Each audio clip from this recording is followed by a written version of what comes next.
hills across the valley of the Ebro were lawn and white. On this side there was no shade and no trees, and the station was between two lines of rails in the sun.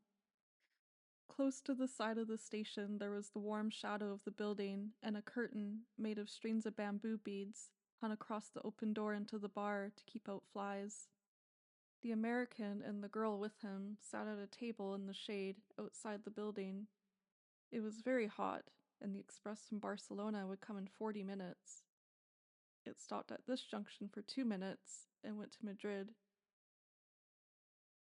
"What should we drink?" the girl asked. She had taken off her hat and put it on the table. "It's pretty hot," the man said. "Let's drink beer." "Dos cervezas," the man said into the curtain. "Big ones?" a woman asked from the doorway. "Yes, 2 big ones." The woman brought 2 glasses of beer and 2 felt pads. She put the felt pads and the beer glass on the table and looked at the man and the girl. The girl was looking off at the line of hills. They were white in the sun, and the country was brown and dry. "They look like white elephants," she said. "I've never seen one." The man drank his beer. "No, you wouldn't have." "I might have," the man said. "Just because you say I wouldn't have doesn't prove anything." The girl looked at the bead curtain. "They've painted something on it," she said. "What does it say?" "Anís del Toro. It's a drink." "Could we try it?" The man called, "Listen," through the curtain. The woman came out from the bar. 4 reales. "We want 2 Anís del Toro."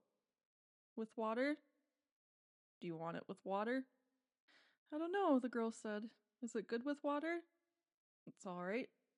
"You want them with water?" asked the woman. "Yes, with water." "It tastes like licorice," the girl said, and put the glass down. "That's the way with everything." "Yes," said the girl. "Everything tastes of licorice, especially all the things you waited so long for, like absinthe." "Oh, cut it out." "You started it," the girl said. "I was being amused. I was having a fine time." "Well, let's try and have a fine time." "All right, I was trying. I said the mountains look like white elephants." "Wasn't that bright?" "That was bright." "I wanted to try this new drink. That's all we do, isn't it? Look at things and try new drinks." "I guess so." The girl looked across at the hills. "They're lovely hills," she said. "They don't really look like white elephants. I just meant the coloring of their skin through the trees." "Should we have another drink?" "All right." The warm wind blew the bead curtain against the table. "The beer's nice and cool," the man said. "It's lovely," the girl said.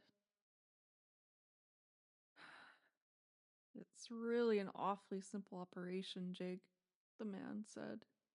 "It's not really an operation at all." The girl looked at the ground the table legs rested on. "I know you wouldn't mind it, Jig. It's really not anything. It's just to let the air in." The girl did not say anything. "I'll go with you, and I'll stay with you all the time. They just let the air in, and then it's all perfectly natural." "Then what will we do afterwards?" "We'll be fine afterwards, just like we were before." "What makes you think so?" "It's the only thing that bothers us. It's the only thing that's made us unhappy." The girl looked at the bead curtain, put her hand out, and took hold of 2 of the strings of beads. "And you think then we'll be all right and be happy?" "I know we will. You don't have to be afraid. I've known lots of people that have done it." "So have I," said the girl. "And afterwards they were all so happy." "Well," the man said, "if you don't want to, you don't have to. I wouldn't have you do it if you didn't want to. But I know it's perfectly simple." "And you really want to?" "I think it's the best thing to do." but I don't want you to do it if you don't really want to. And if I do it, you'll be happy and things will be like they were and you'll love me. I love you now. You know I love you. I know. But if I do it, then it will be nice again if I say things are like white elephants and you'll like it. I'll love it. I love it now, but I just can't think about it. You know how I get when I worry. If I do it, you won't ever worry. I won't worry about that because it's perfectly simple.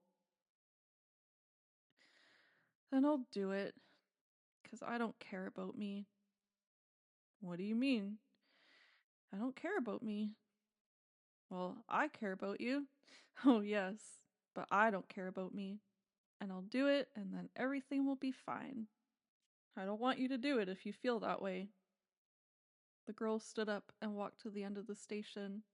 Across on the other side were fields of grain and trees along the banks of the Ebro. Far away, beyond the river, were mountains.